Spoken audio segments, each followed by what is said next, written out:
可当心点啊！他妈的臭娘们儿，一定是属狗的，别待会儿咬你一口。他哪是要咬你呀？他是要亲你，谁让你不接着他的嘴亲他一口呢？还亲他？你可拉倒吧！有能耐你试试去啊！试试就试试，谁怕谁呀？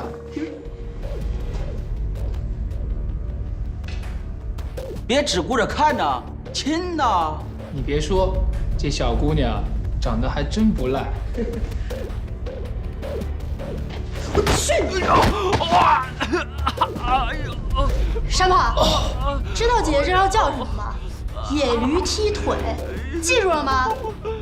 臭娘们儿，看我怎么打断你的腿！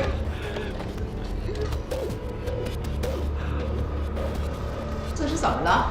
他太嚣张了。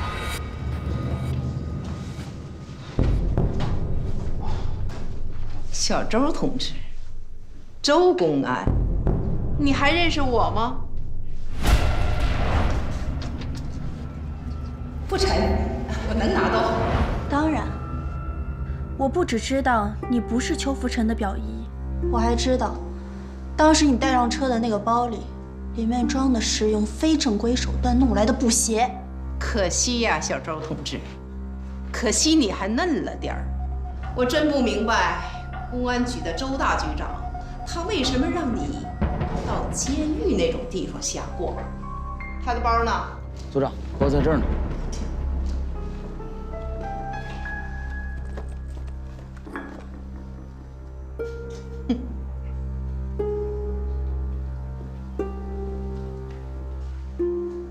小周同志，如果我没猜错的话，这就是你此次跑到监狱来的收获。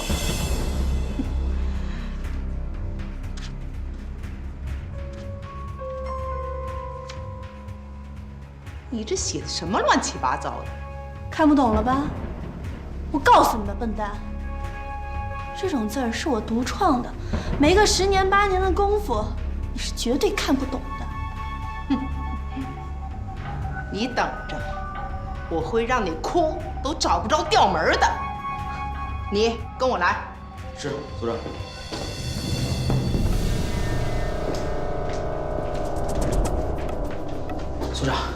组长，得给这个小娘们点颜色看看，她太张狂了。不急，急什么呀？她不是闹腾吗？咱就给她熬着。哼，我就不信了，一个女人不给她吃不给她喝，她能闹腾多久啊？哼，听着，你现在马上去趟春城，把这个本子交给邱佛尘。另外，你让他请示下二叔，咱们如何处置这个女公安。记着，千万别把这个本子丢了。既然是用密码写的，这里面就一定有二叔感兴趣的东西。是。你还是男人吗？哦，对，你不是男人，你是太监。老子是太监，你先别我弄死你！来，有本事你就过来，我倒想看看你是怎么证明你不是太监的。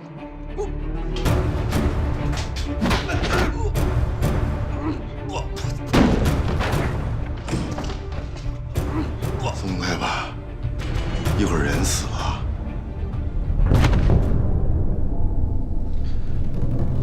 淘气。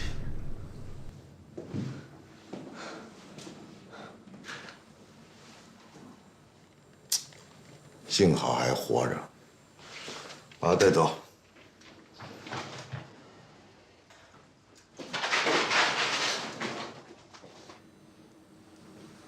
受不少苦吧？咱们俩可算是孟良交战，谁也离不开谁了。先别急着谢我呀，今天救你的主要功臣那是刘宁，回头出去好好谢谢人家。你能先把我放下来吗？渴了吗？我给你倒杯水去。你别跟我贫了，赶紧把我放下来。那么着急呀？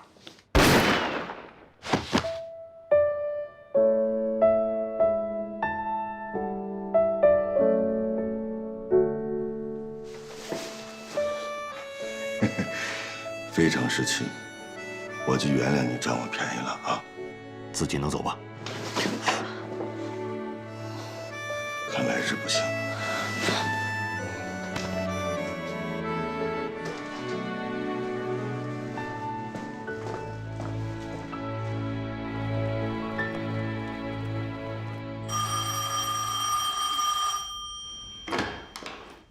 喂，这里是大王庄派出所，你找哪位？好的，陆科长，你的电话。找我的？找你的。你好，哪位？啊，虎子，什么事儿？啊，周雨涵已经被我们成功的解救出来了，你马上去报告周局长，最快2、3个小时就把他平安的送回去。还有啊，你务必保管好周雨涵的记录本，那上面记录着2个日本战犯的重要口供，非常有价值。听懂了吗？好。所长，饭给周雨涵送过去了。送过去了。哟，谢谢。那你忙您的，我走了。慢走。食欲够好的呀。是这样啊，我已经把你的事儿向周局长汇报过了。你看这样行不行？趁我现在还有点时间，你把抚顺的情况跟我说一说，我一会儿还有别的任务呢。你还要去哪儿？啊，等你跟我说完之后，我再向您汇报，行吗？那好吧。这次我去抚顺之前，尽管我查阅了有关于苏联伯利军事法庭审讯日本战犯的记录，可是当我看到山口俊一的档案时，我立刻就发现了重大疑点。他的档案袋里只有一张登记表，而且登记事项那里几乎都是空白的。让我没有想到的是，接下来发生的情况却完全出乎我的意料。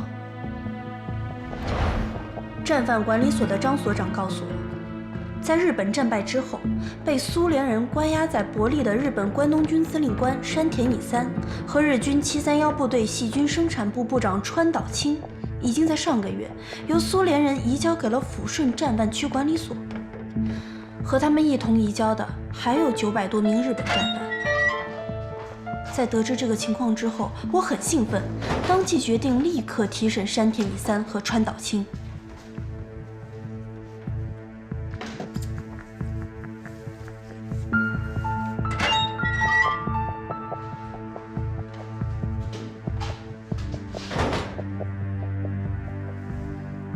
坐吧。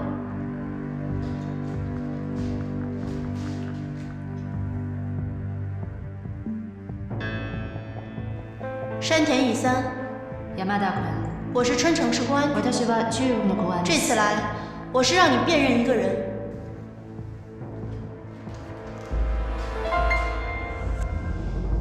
就是他，你仔细看一下这个人，是否认识？知っていますか？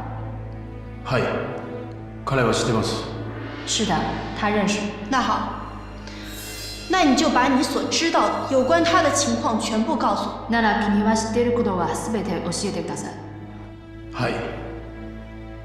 この人は山口純一です。是的，这个人叫山口俊一，是日本关东军第731部队一部的部长，医学博士，少将军衔。一部的职责和任务就是对多种细菌和病毒进行研究和实验。山田乙三。你所说的对多种细菌与病毒进行研究与实验，指的是哪些细菌与病毒？言ってることはどんな菌とウイルスなんですか？ごめんなさい。専門な人じゃないので。因为我并非专业人员，ウイルスの種類は所以对细菌和病毒的种类不是很了解，知道的不多。那你总该知道，在你们进行细菌战的时候，用的都是哪些细菌武器吧？知ってるか？はい。これらの武器は大体に分けて。这些武器大致分为包含鼠疫、霍乱、炭疽病、伤寒和肺结核病菌的各种类型的炸弹。那他们是如何进行研究和彼实验？らはどうやって研究と実験するか？僕はソビエ連邦軍事法廷で。这些呢，我在苏联远东军事法庭上做过陈述。一部的研究与试验，大部分都是在活体的受验者身上进行的。活体。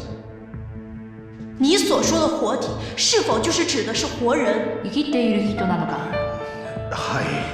是的。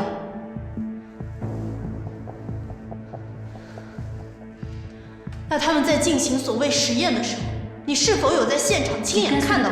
現場で見たか？はい。是的。その時，当时我是去视察，亲眼看到过一次。他描述了山口俊一在做活体解剖时的惨无人道。山口俊一认为，麻醉以后的研究数据是不真实的，所以他在解剖时，受验者发出的叫声是常人所无法想象的。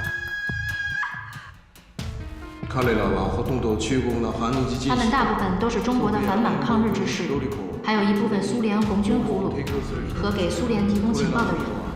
工房731部隊の刑務所に。这些人都是由住在相仿的731部队监狱统一监禁和关押。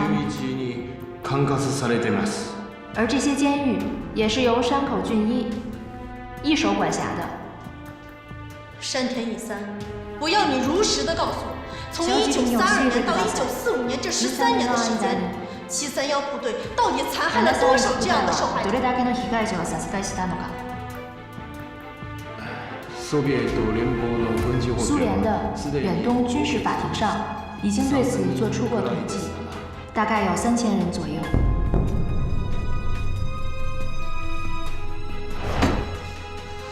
他在撒谎，他们这些编织内幕的人全部都在撒谎，因为在他们战败之前就已经销毁了大批的罪证，并且把大量的原始实验数据还有设备器材全部撤回到了日本藏匿了起来。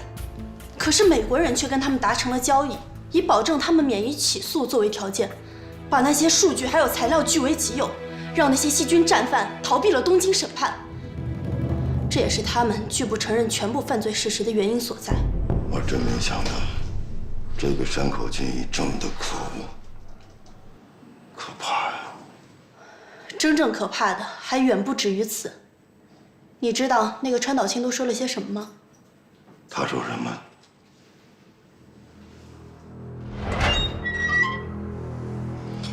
川岛清是731部队细菌生产部，也就是4部的部长，少将军衔。跟我们要查的山口俊一一样，都是731部队长石井四郎的得力干将。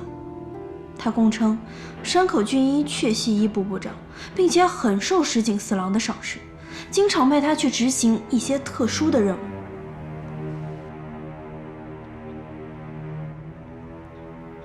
你所说的特殊任务，指的是什么？何ですか？举例说明。例を出して説明してください。戦争の時、731部隊战争期间，731部队制造了数十吨细菌武器。到底是多少吨？说清楚。一体何吨かはっきり言いなさい。あ、僕は生産の担当だ。我只负责生产，至于生产多少，由8部负责统计。具体的数字我并不清楚。接着说。続けて。戦時に必要なため。为保证战时所需，这些细菌武器都存放在东北的许多地方，知道的人很少。日本战败以前，山口俊一被石井四郎。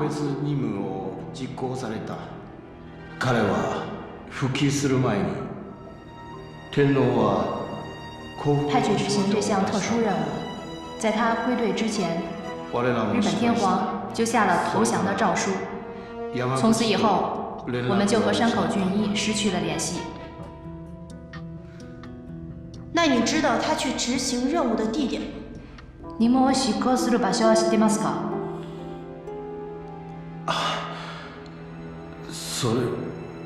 それは高度不知道，这是高度机密，确实不知道。如果知道的话，也许就不会和他失去联系了。那你知道山口俊一还有什么家人？山口俊一は他の家族はいますか？彼の妻は幸福少女をハーフ。他的妻子在天皇投降诏书颁发的那天晚上就自杀了。他还有个女儿，叫山口惠子。山口惠子，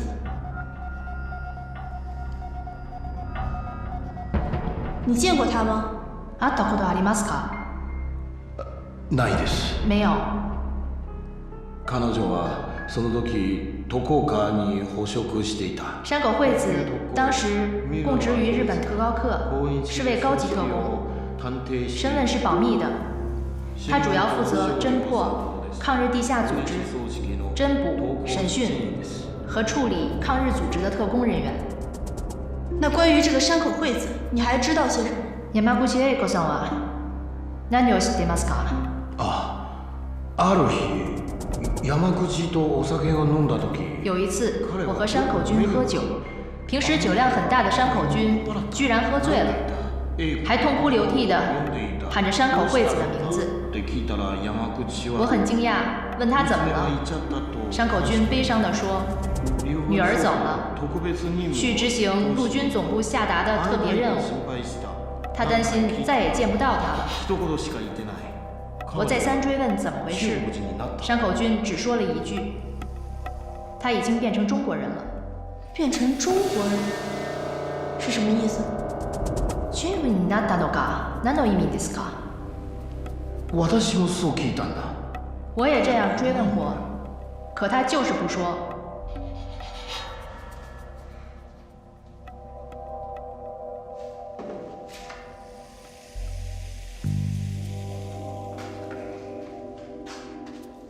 照片上的人你见过吗？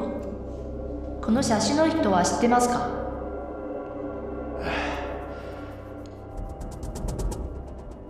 ごめんなさい。非常抱歉，最近我的视力一直不好，况且也没有合适的眼镜，所以我不能确定照片上的人是不是山口惠子。本当にごめんなさい。非常抱歉。你给他看的是谁的照片？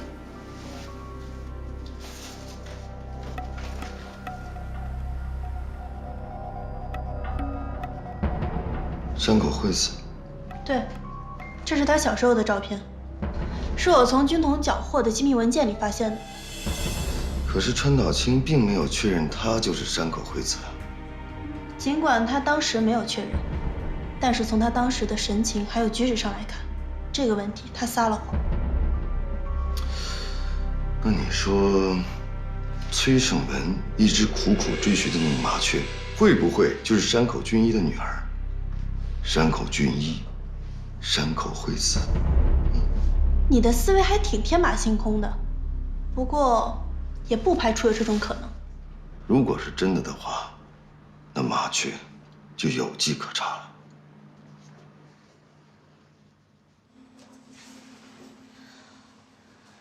为了进一步核实情况，张所长又带我去见了一个人。那个人姓刘，是当时731监狱里面做饭的一个中国劳工。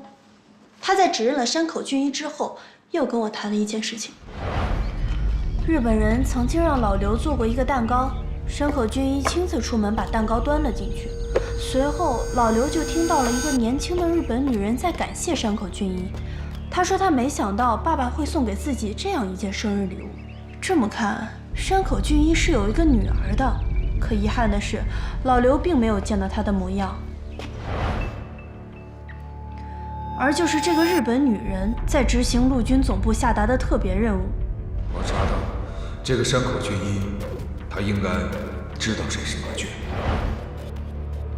那也就是说，崔胜文调查麻雀的方向是对的，而这个山口俊一身上隐藏了太多的阴谋了。不行，我得马上去找崔胜文，跟他好好谈一谈，让他把他掌握有关麻雀的所有情报都交出来。因为现在不是他个人恩怨的问题了，这关乎民族大义和国家安危。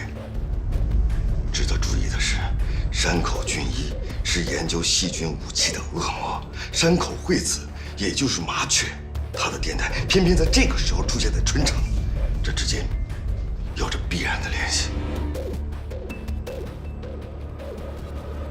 不行，我必须现在马上把你送回去。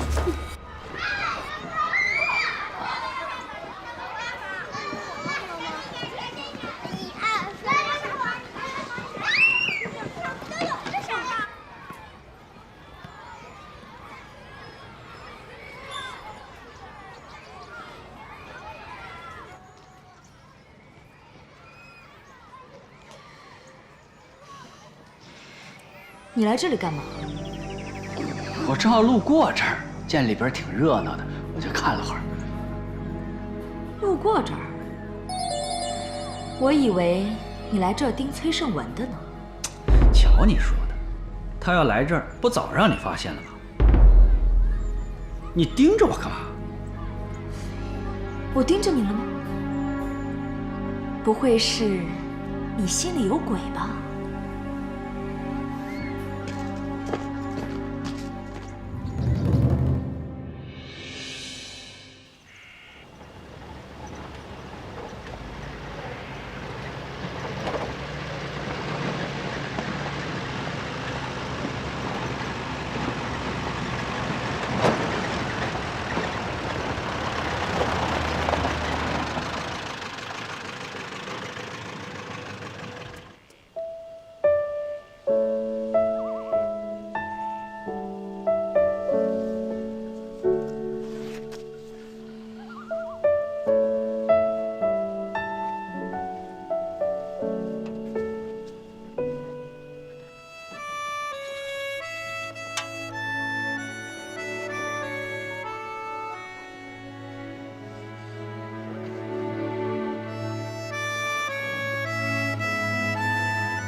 林子里风大，别着凉。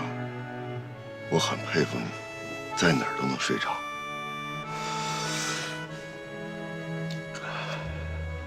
谢谢啊。客气了。哎，我一直没倒出空来问你，张倩倩被杀的案子怎么样了？还没破，不过红姑有嫌疑，和625并案了。也不知道我娘现在怎么样了。我那么多年没回家看看了，我能不担心我妈吗？哎，对了，你那个记录本里头写的那些文字跟天书似的，什么意思啊？你听说过达芬奇镜像字吗？听说过啊。达芬奇擅长用左手写反字，想探其究竟的人只能用镜子识别一部分，所以很多人也称它为达芬奇密码。但人家写的是英文啊，汉字也能这么玩耍呀？当然了，我是受他的启发，把注音字母的形状稍微改变了一点点，所以才有了只有我一个人才看得懂的天书。怎么样，我厉不厉害？不是你神气什么呀？不就是拼音吗？我还以为有多复杂呢。哎，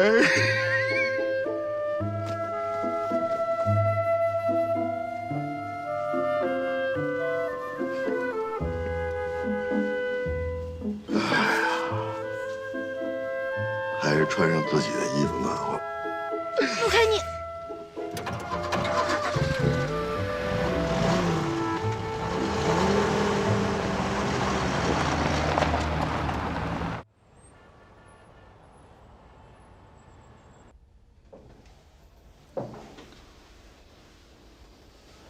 周局啊，您别着急啊，我刚给大王庄打过电话了，他们已经走了1个多小时了，应该很快就到了。是啊，怎么说也有100多里路呢。周叔，哇！哎呀，我就出趟公差回来，你们至于这么多人来迎接我呀？没正形，不知道这么多人担心你。担心？小周，我们听说你被迪特绑架了，我老担心你的，周局和大家都很担心你的。周叔，你是担心案子吧？甭废话，把你知道的情况说说。哎，这连续作战啊！你们这是连喘口气儿的机会都不给我啊？让你们都喘气儿，特务们都跑出800里地去了，快点！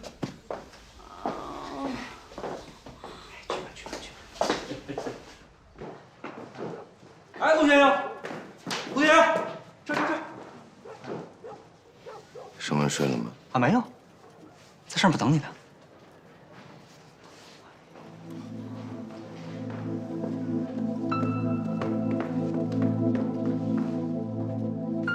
整个情况就是这样，我汇报完了。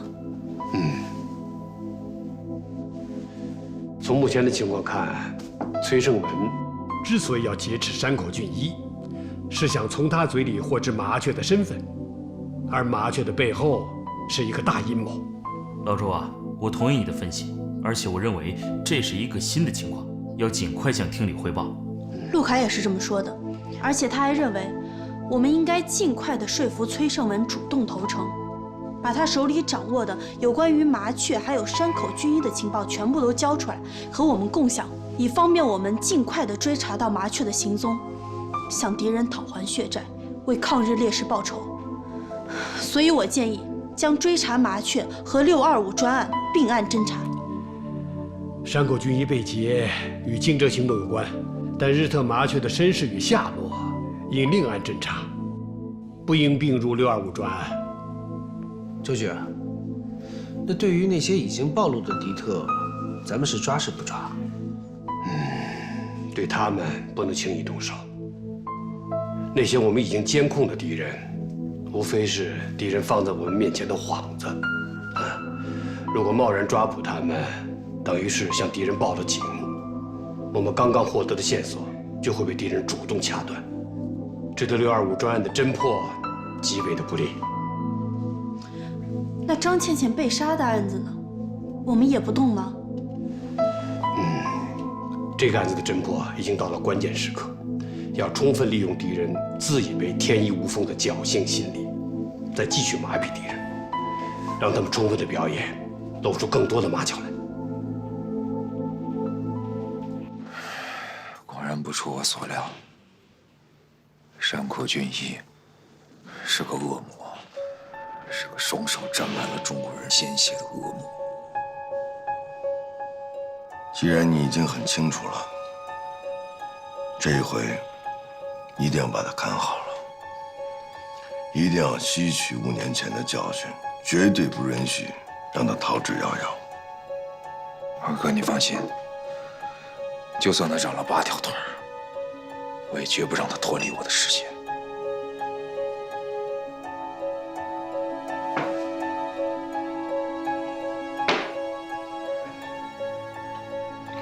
盛文啊，你想把山口俊一藏起来，是不是为了引蛇出洞啊？不仅要把他引出来，我还要把他抓着，把他千刀万剐，替我死去的那帮兄弟们报仇。痛快，我听着都痛快。但是盛文，我们可不可以试想一下，如果说麻雀已经猜透了你的心思，如果说他也知道你并不会把他的父亲怎么样，他就稳稳地躲在暗处，欣赏着你心急火燎、上蹿下跳的表演，有没有这种可能？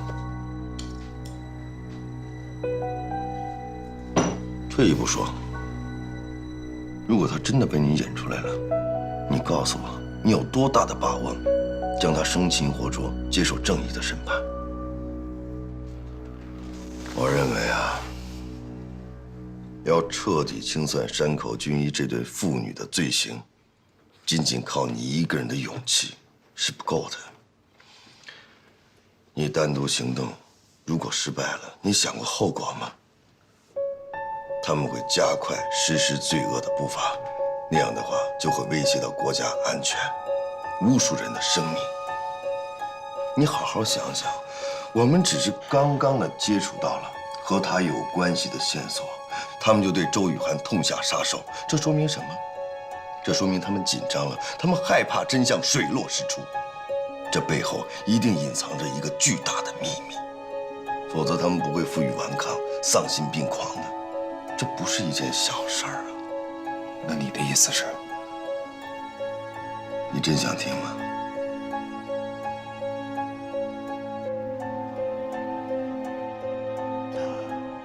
交出山口俊一，你要主动去向人民政府自首，争取得到宽大处理。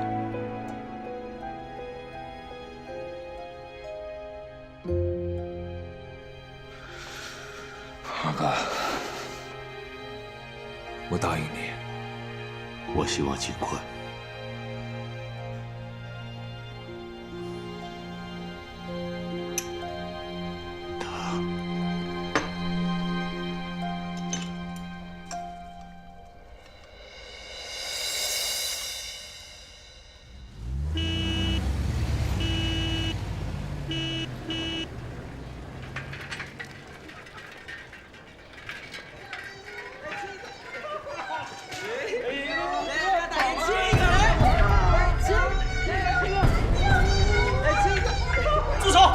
放开那个女同志！你们在干什么？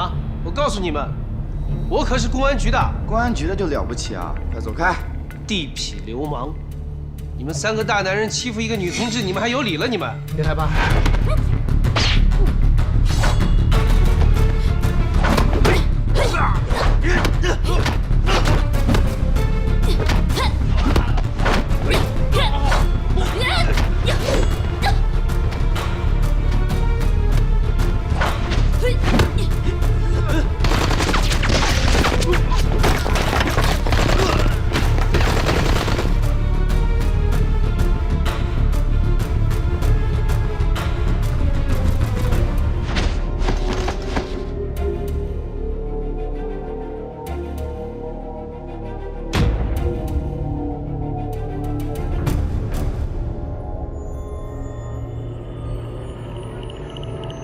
别动！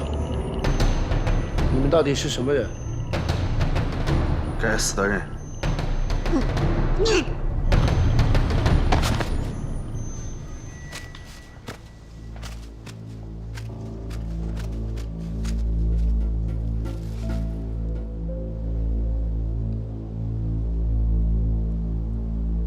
服毒自尽。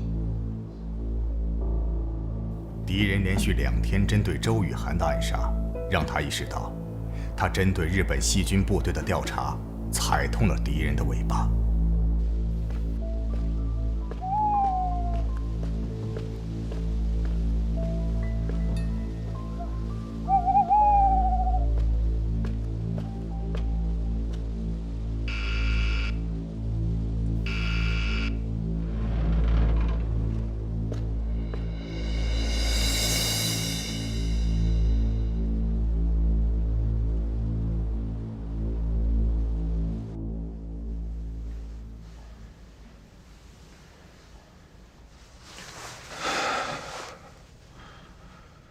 这么晚了找我来，一定有什么事儿吧？这么多天来，我一直为你提心吊胆的，生怕你有个什么闪失。又在瞎想了。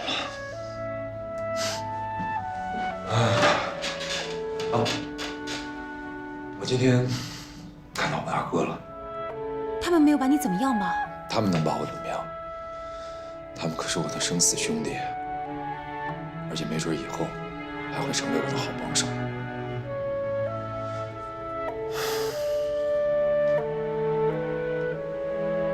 盛文，我再次求你了，放下仇恨，别再固执了。你也应该为我们想想了。自从你隐姓埋名躲进深山以后，1年多了，我丝毫的希望没有看到，反而还闻到了危险的气味。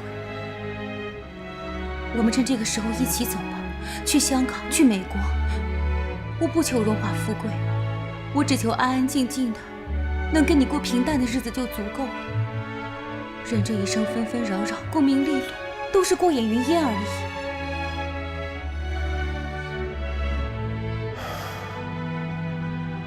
你想平平静静的过日子，在异国他乡终老一生。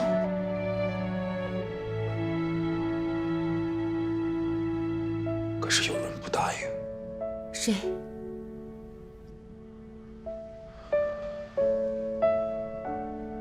我那帮被日本人害死的兄弟们。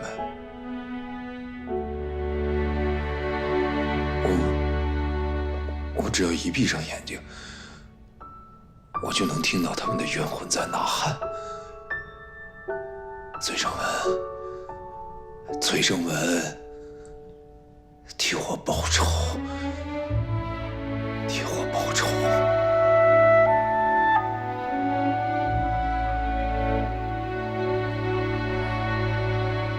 胜文，无论发生什么事，我都会陪你在一起。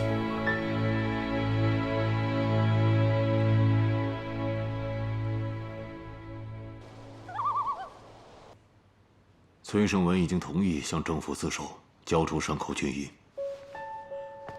周局长，敌人劫持山口俊一，说明他与惊蛰行动有关。而麻雀是山口的女儿，恰恰在这个时候再次出来活动，二者之间可能存在一定联系。所以，我请求上级批准，将抓捕麻雀和捣毁惊蛰行动并案处理，一起找出那只麻雀的行踪，从而找出隐藏在他们背后的巨大阴谋。你觉得怎么样？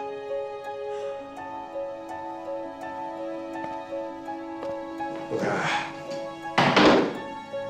你这个要求我不能同意。为什么呀？你能说说理由吗？你要什么理由啊？这还不清楚吗？我不清楚啊。我甚至都不理解啊。你不理解？我提醒你，你是个受党教育多年的干部，老同志。是，你是为革命做过一些工作，但是这不能成为你居功自傲的理由。甚至你违反了组织纪律，你还浑然不知。哎呦，我居功自傲？局长，您得说清楚，我浑然不知什么呀？你最大的问题就是，把个人感情和工作混为一谈，忽略了全局工作的重点。我们现在的工作重点是破坏敌特的惊蛰行动，不是追查麻雀的下落。而你过分地夸大了崔胜文个人的作用，这还不够吗？我绝对没有，您冤枉我了。我向毛主席保证，我绝对没有。周局长，这个麻雀的存在，它不是虚构的，而且它会成为我们侦破惊蛰行动的重大阻碍。我承认，这一切都是基于我的设想与推断，但这不是没有可能的。但大胆设想，小心求证，这不就是我们的工作方法吗？即便是这样，你也不能违反组织纪律。那个崔胜文现在什么身份，你不清楚吗？他现在还是特闲，这是阶级立场问题。你听着，你马上叫那个崔胜文回来投案自首，交出山口俊一，争取宽大处理。等我们主动抓到他，性质就变了。周局长，该跟您反映的，我都如实反映了。如果您只是简单的处理的话，那我只能向您的上级反映了。什么？嘿，你可来劲儿了你啊！你向党中央、毛主席反映也没用。侦破惊蛰行动是我们工作的重中之重，你和那个崔胜文的个人恩怨，给我无条件的靠边站。对了，你去告诉那个崔胜文，我现在3天之内给我回来投案自首，这是命令，否则我撤你的职。局长，我听您的。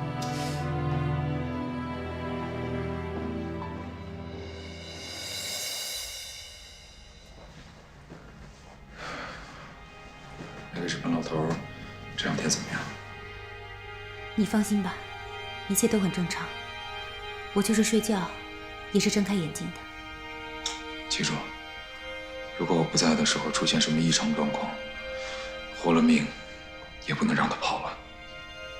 必要的时候干掉他，千万不要心慈手软。我知道了，这种暗无天日的日子，什么时候才能熬到头？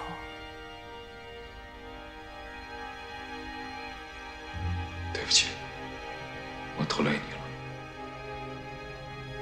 你别这么说，这一切都是我心甘情愿的。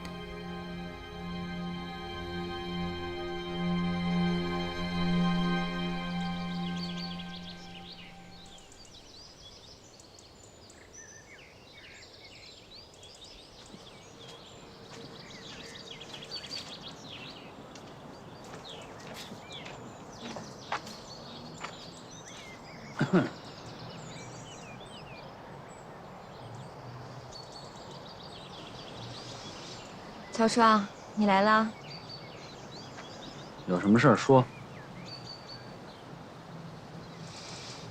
为了弥补前段时间对你的考验给你带来的痛苦和不快，我决定了，把我最好的女朋友介绍给你。就算是对你的弥补吧。男人嘛，身边怎么可能没有女人呢？他28岁。燕京大学毕业的，无论是长相还是学识，那都称得上春城一绝。这样吧，晚上我就把她带到你家去，你把家里收拾干净一点。女人嘛，都爱干净，对吧？你什么意思啊？什么意思啊？要跟我施美人计是吗？你看错人了。要是没别的事，我可走了啊。哎，曹创。你急什么走呀？哎，你要是老这样的话吧，我倒是对你有一点点怀疑了。那只有共党才拒绝美人计呢，对吧？我不想听你废话。那要废话是二叔的指示呢？二叔让你明天就出发，带上你绘制好的地形图去澳门，这是二叔的意思。让你俩假扮夫妻一道出行，为了掩人耳目的，还算是废话吗？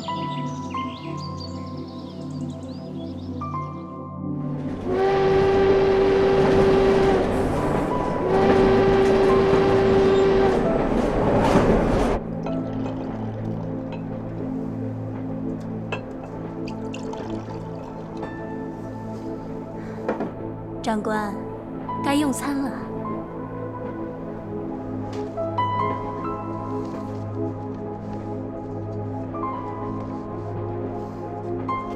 这都是你带的？是的，长官。长官是北方人，这次澳门之行，我担心长官对南方的食品吃不习惯，所以就准备了这些。这次南行，我们是在阴阳两界的边缘行走，稍有不慎，就要坠入阴曹地府。对此，你做好了准备吗？是的，长官。为了党国的复兴，山岚早已将生死置之度外。坐。是，长官。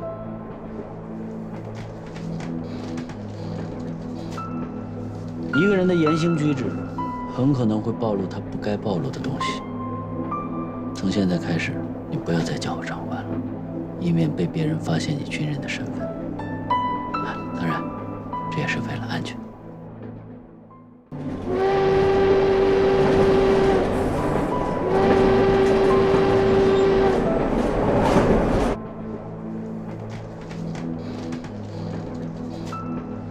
一个人的言行举止，很可能会暴露他不该暴露的东西。从现在开始，你不要再叫我长官了，以免被别人发现你军人的身份。当然，这也是为了安全。那我是叫您亲爱的呢，还是 darling 呢？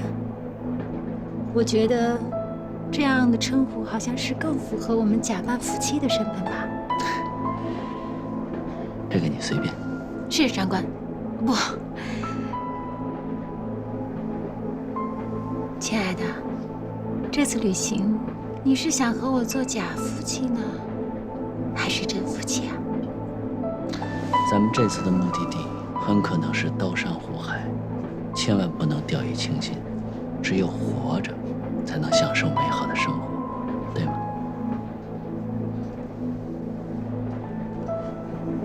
Darling, do you not want to say anything about the trip to Macau?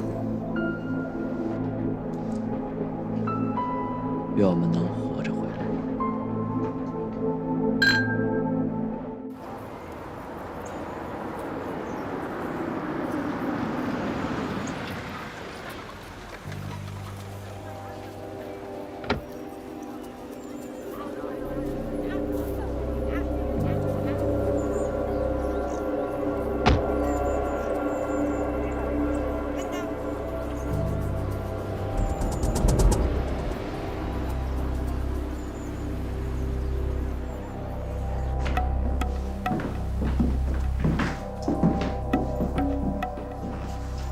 哎，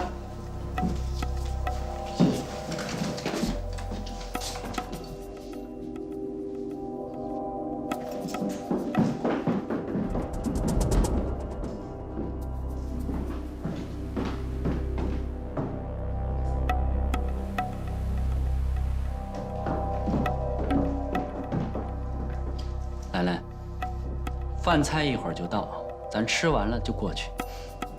亲爱的，都听你的。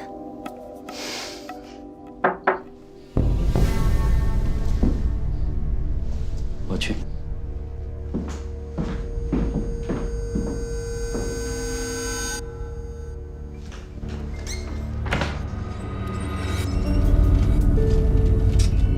先生，你点的菜到了。这么快？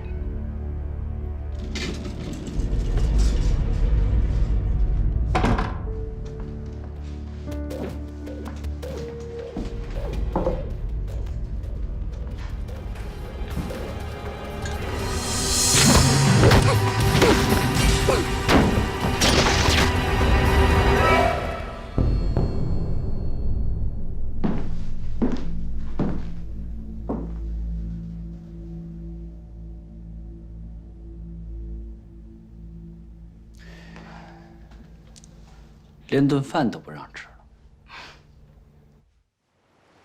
厅长，周局长说我居功自傲，我认了，我不辩解，因为压根儿就没有事儿，我辩解什么？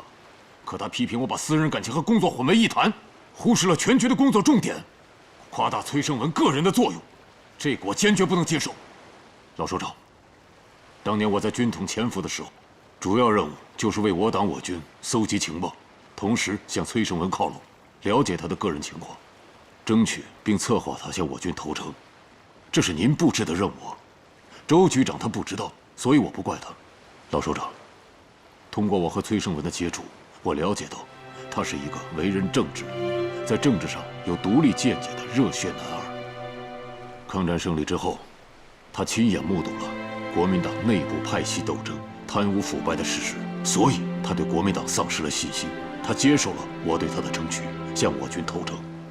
可是，在关键时刻，他突然诈死，神不知鬼不觉地失踪了。我承认，他利用了我们，利用了所有人。可这正是因为一个像鬼魂一样缠绕了他多年的人，杀死了他的30多个兄弟，至今还下落不明的日本间谍麻雀。而这个麻雀的父亲，极有可能就是日本731细菌部队的杀人恶魔山口俊一。哦，这可是个很重要的情报。敌特劫走山口俊一，我怀疑这件事情与惊蛰行动有关，所以我建议将抓捕麻雀并入625专案。从个人情感上来讲，这个建议是可取的吧？而且，周雨涵去抚顺战犯管理所了解的那些情况，我相信你已经知道了。可提供这些情报的人是谁呢？正是崔胜文。老首长，据各种迹象分析，这个麻雀和山口俊一极有可能和我们正在侦办的惊蛰行动这个案子有关联。我们为什么不顺水推舟去抓获这个麻雀呢？这样对我们侦破惊蛰行动这个案子有事半功倍的效果。可是现在问题来了，局长说我阶级立场有问题，让我转告崔胜文，如果3天之内不投案自首的话，就撤我的职。哎，怎么办啊？哎，老周这个人呐，脾气是急了点儿，但是他现在重任在肩呐，压力巨大呀，说话硬邦了点儿，也可以理解，你说是吗？再说，你是他的爱将，他骂你几句，嚷你2声就受不了了，不至于吧？咱们搞侦查工作的，有特殊的修养，要学会控制自己的情绪，你说呢？最近我们做了一项情报分析，国民党保密局也在积极寻找日寇藏匿在大陆上的细菌武器，恐怕这就和他们这个惊蛰行动是有关联的。关于这个崔胜文，我的态度是明确的，只要他投案自首，交代清历史问题，我们一定会给他一个光明的未来。陆凯啊，拯救一个人的灵魂，比消灭他的肉体要困难得多呀。再说，如果我们能成功地抓获这个麻雀，那对揭露日寇的暴行和国际反华势力、反人类道义的行径会产生重大的影响。你尽快安排我和崔胜文见面，由我去请示上级领导。行了，走吧。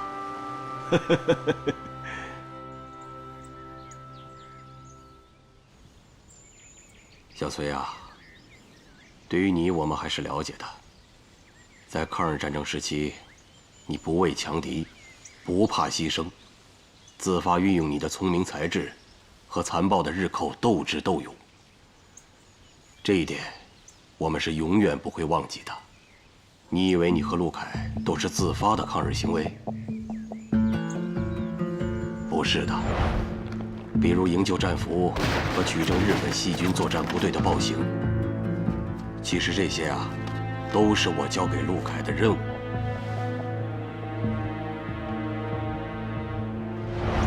而且，你这个人嫉恶如仇，对国民党的那些贪官污吏，你是深恶痛绝。为此，他们还差点把你置于死地，是这样吧？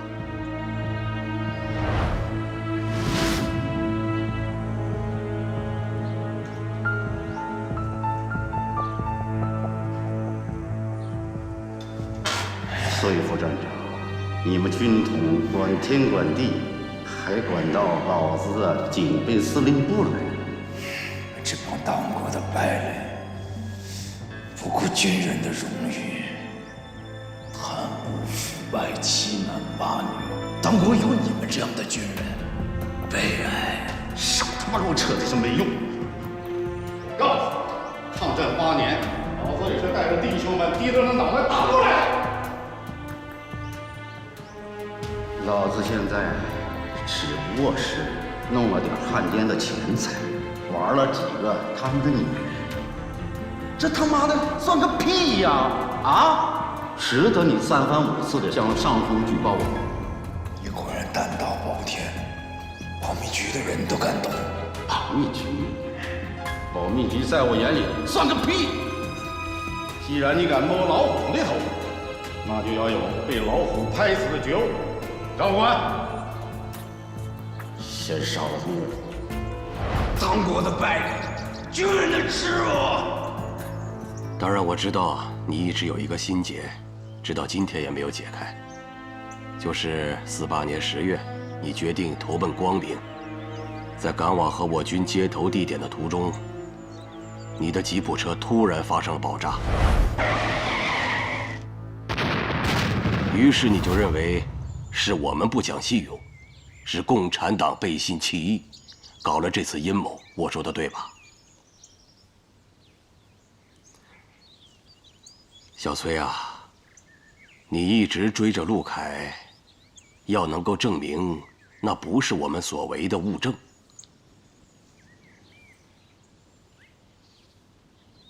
可以看看这个。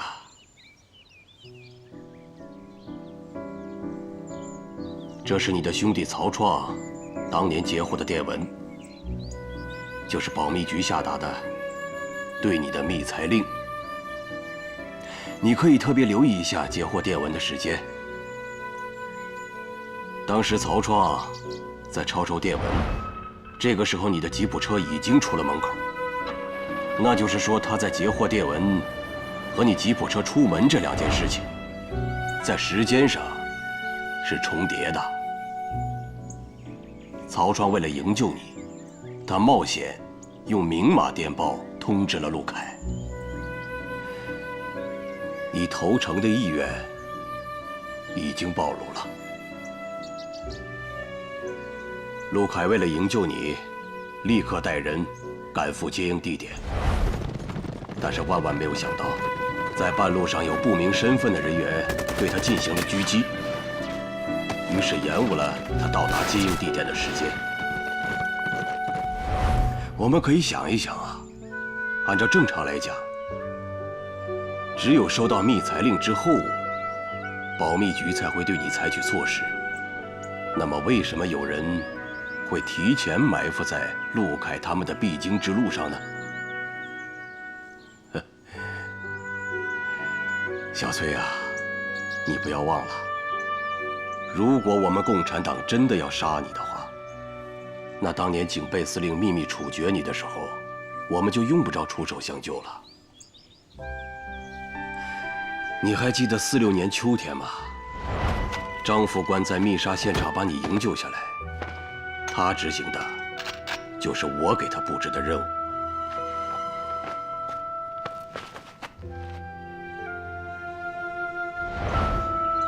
张副官是我的救命恩人，我一直都想当面对他表示我的感恩之心。你永远也见不到他了。在营救你的第2天，他就牺牲了。但是他的牺牲，同样也是为了营救你。虽然我已经命令张副官立即撤退，但是他年轻气盛啊，非要再回到办公室去取一份密件，把他带回家。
用自己的牺牲对你向上级申诉赢得了时间。国防部督察组经过调查，确认你是被那些贪官污吏给陷害的，于是给你平反，给你官复原职。我们的同志用自己年轻的生命换回了你的性命，这难道还不说明问题吗？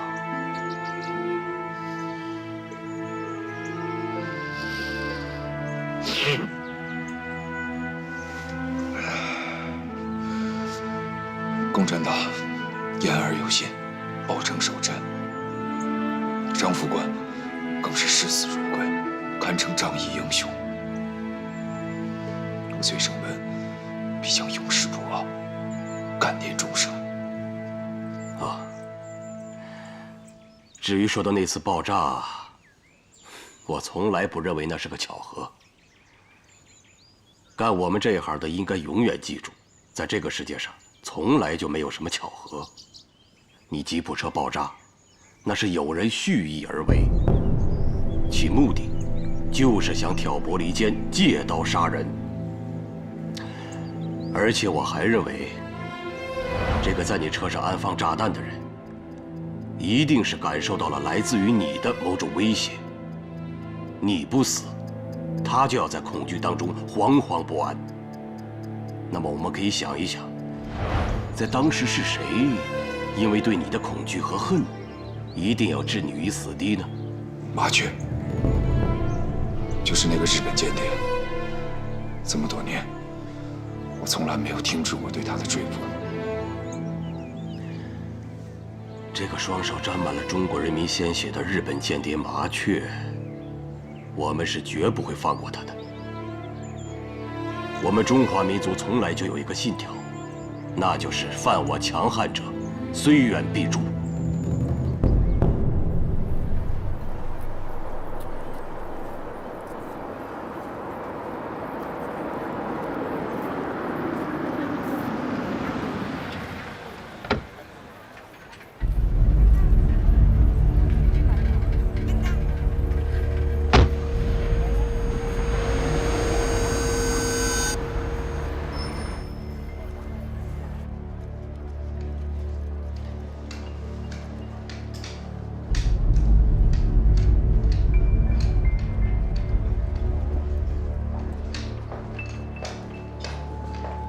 站住！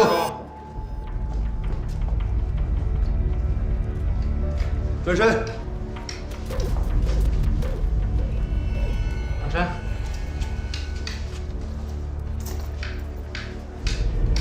行了，包拿过来。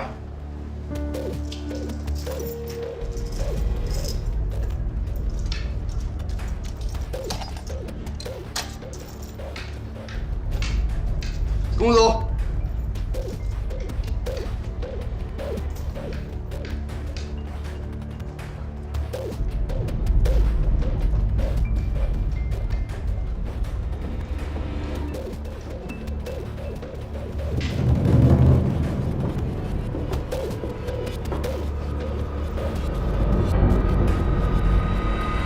你是曹创曹先生吧？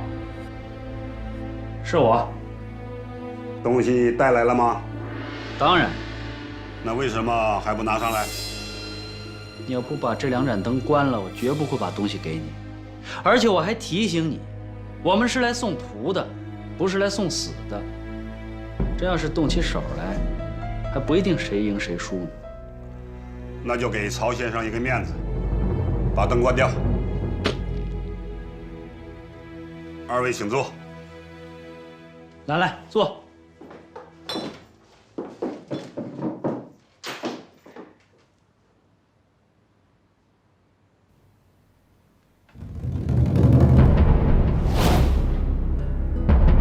那个叛徒名叫田园，被他出卖的同志已经达32人之多。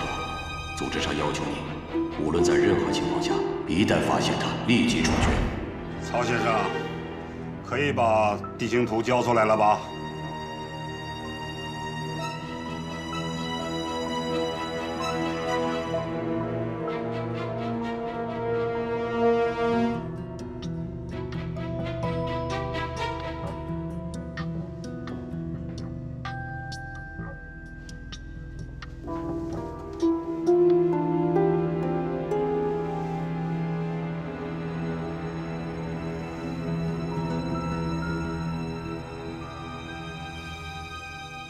没错吧，田园先生？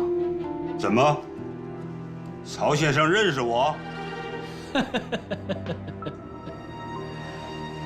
？3年前，田先生的大名那真是如雷贯耳。作为军统春城站的一员，我十分荣幸地见过您的照片。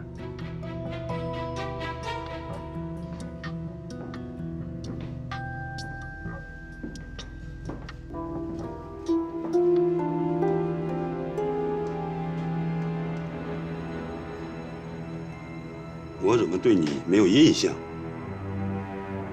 我对您却印象深刻呀，亲爱的，把香烟给我。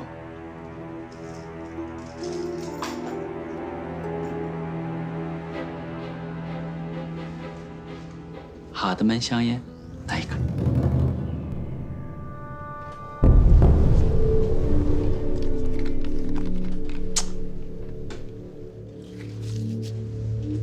来，我姐。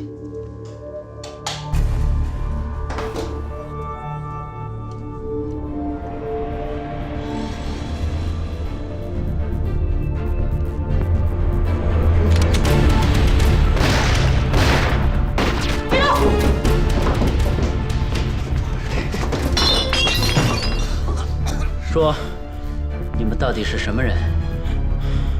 不说是吧？我说，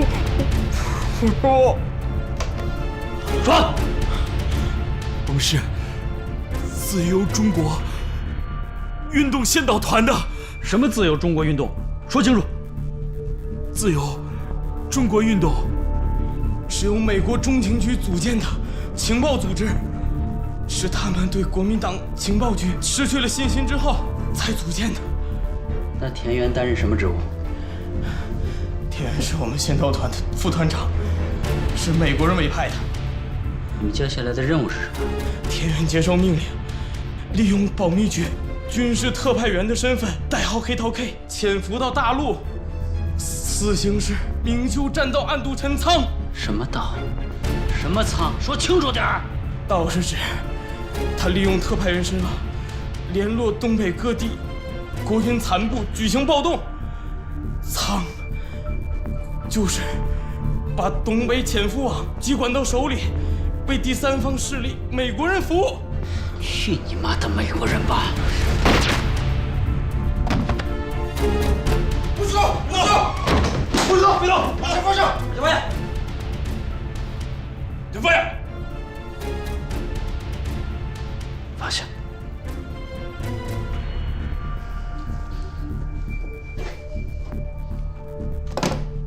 带走！往门口走！快走！走！走！快走！快！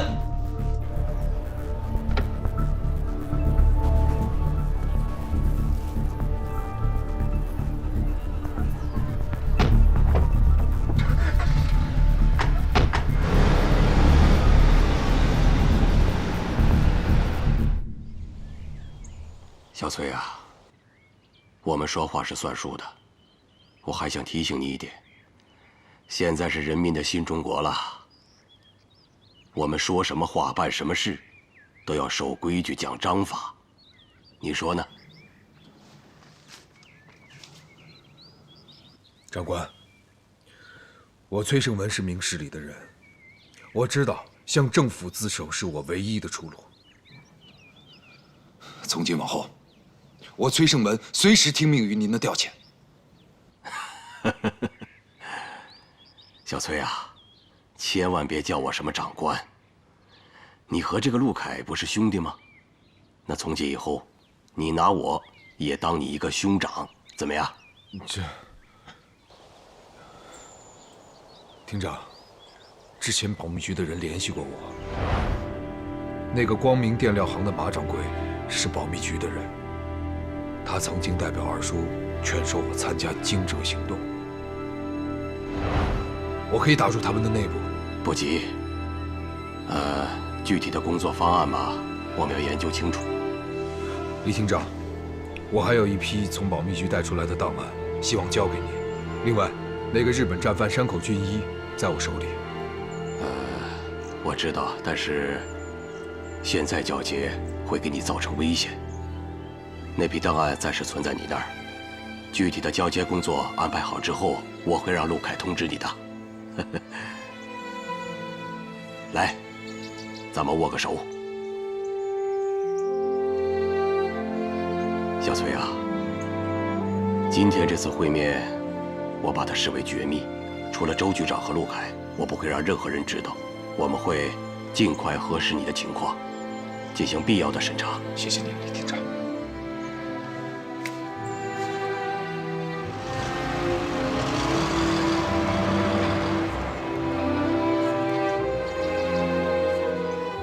夏中呢？我在想，共产党之所以能打败国民党蒋介石，其中很重要的一个原因，就是因为共产党有无数个像李厅长这样睿智仁义的好长官。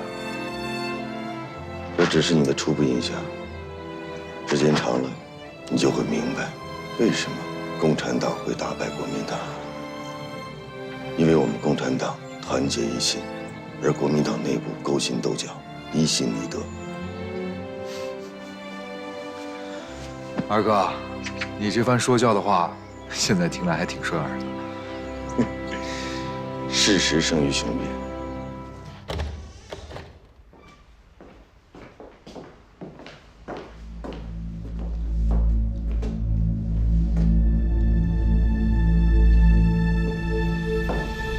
此前，你是否见过那个田园？我没见过田园。那你为什么开枪打死他？我虽然没见过他，但是我知道他的底细。而且我的接头指令告诉我，跟我接头的人绝不是什么自由中国运动的人。这个田园，他原本就是共党的叛徒，可没想到他狗改不了吃屎，现在又阳奉阴违，投靠了自由中国这个所谓的什么运动。这种党国的败类，人人可诛之。曹先生，你这一枪打得好，打得痛快，既为保密局铲除了后患，又大大提升了全局上下的士气，可喜可贺，可喜可贺呀！请问您是？啊，我是保密局香港站站长季昌杰。曹先生，让您受惊了。曹先生，季某之所以如此，的确也是迫不得已呀，见谅啊。曹创摔摔打打10几年，这已经习以为常了。好，曹创，鉴于你在历史和现实中出色的表现，保密局已呈请蒋委员长钦点你为少将军事特派员，出任反共游击总队的总指挥一职，全面负责党国在大陆东北地区的军事行动，与惊蛰行动紧密配合，迅速打开局面。来，这是你的委任书。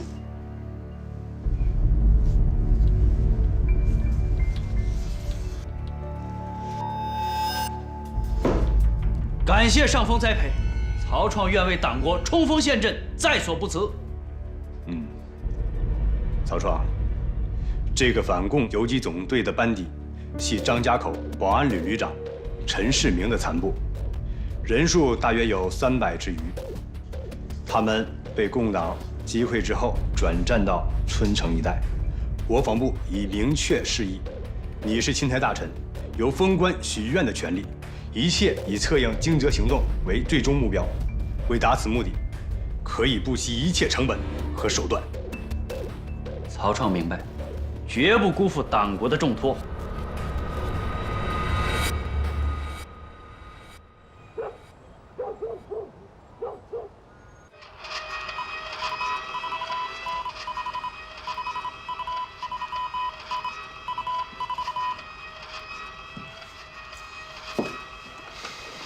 好了，别熬了，马上就好。你看这个共党折腾的，分区停电，分区停电的，有用吗？哼。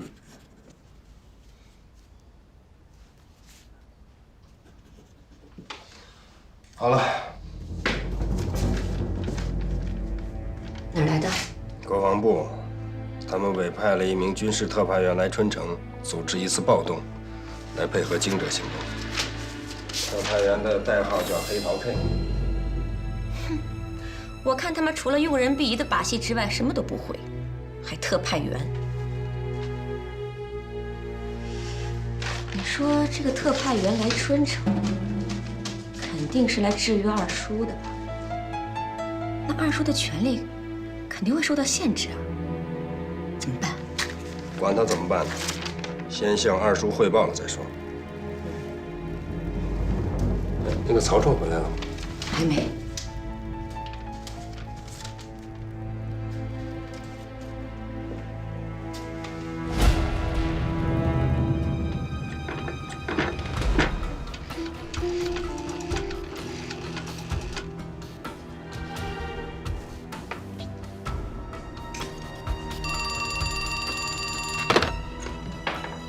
喂，啊，是我啊。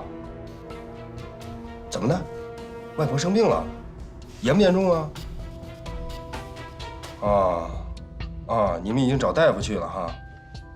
那行，好，我会到你们指定的地方去接她的。哎，好嘞，妥妥的。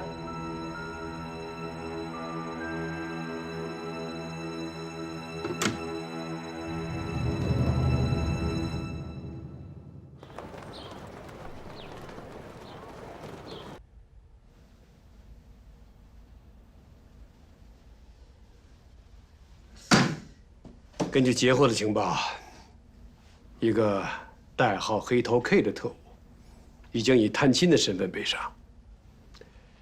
至于他什么时候进入我市，还要等上级的地形通报。所以上级要求我们对这个人要严密布控，要尽快的查找与他接头的那个人。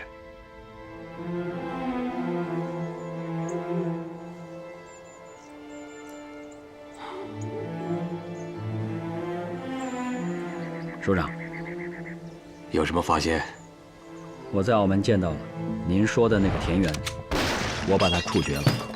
据他的同伙交代，他们是自由中国运动的成员。自由中国运动是美国中情局新组建的情报机构，美国人委派他利用台湾保密局特派员的身份潜入大陆。从目前的形势来看，美国试图渗透惊蛰行动。看来美国中情局收买了保密局的军事指挥官。迪特这次给你安排了什么任务？他们让我取代田园，成为新的特派员，代号黑桃 K。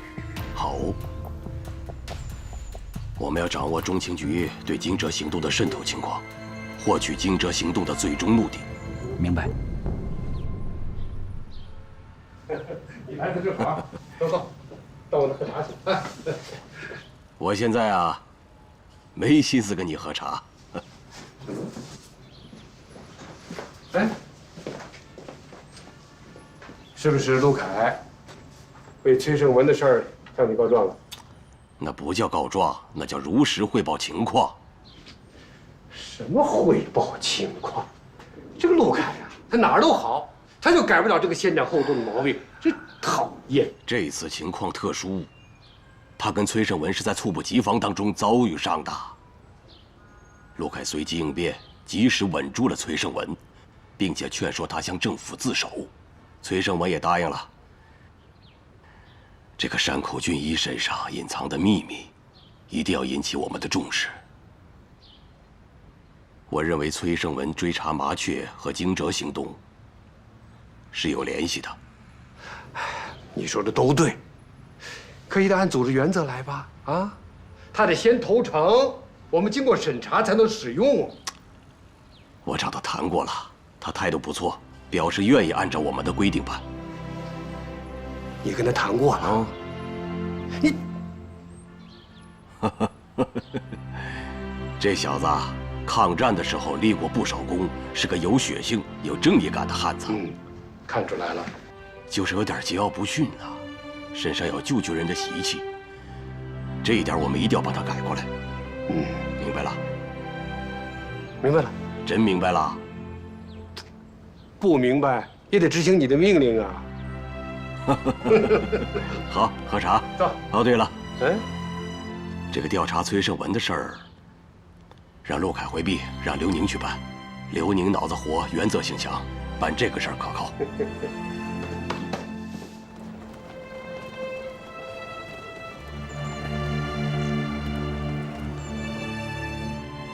崔胜文的事情，上级已经做了指示，啊，你去找他，让他把失踪1年的情况写一个报告，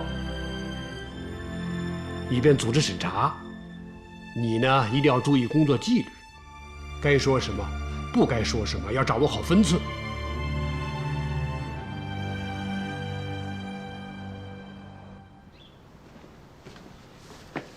刘宁，你看，这是崔胜文写的材料，把他这1年来的情况全部写在里面了。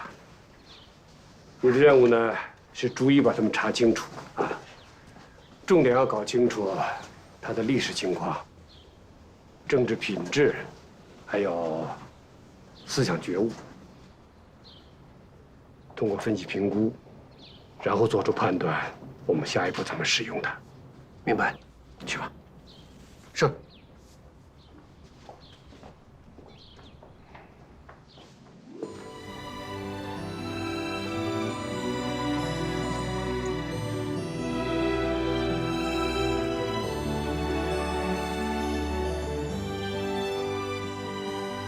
长官好。以后不要叫长官了，啊，这位是春城公安局的周局长。报告周局长，原国民党保密局春城站行动处处长崔胜文弃暗投明，正式向政府自首。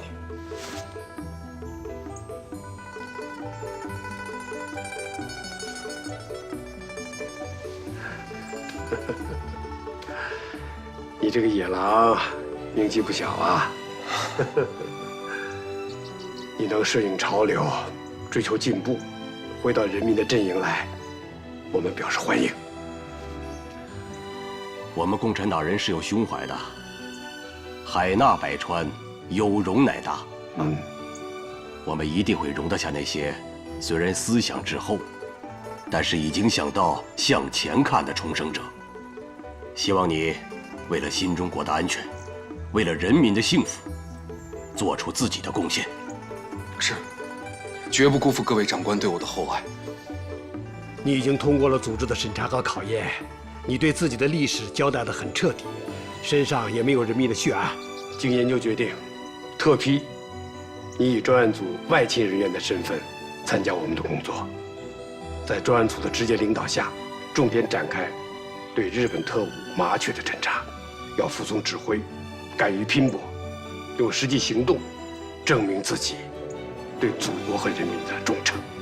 胜文理当不辱使命，全力以赴，为国为民效力。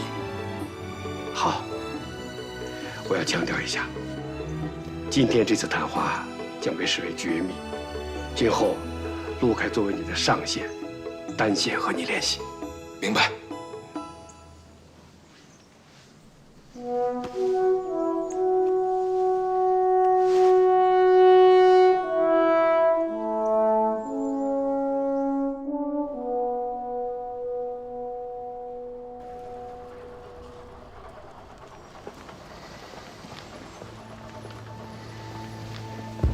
崔胜文按照李厅长要求，把山口俊一转移到陆凯指定的位置。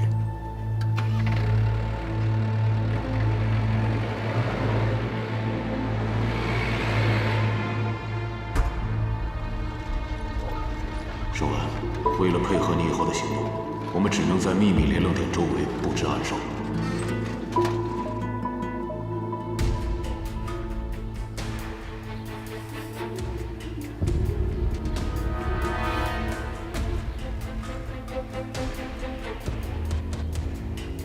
老东西，到地方了，你就在这儿待着吧。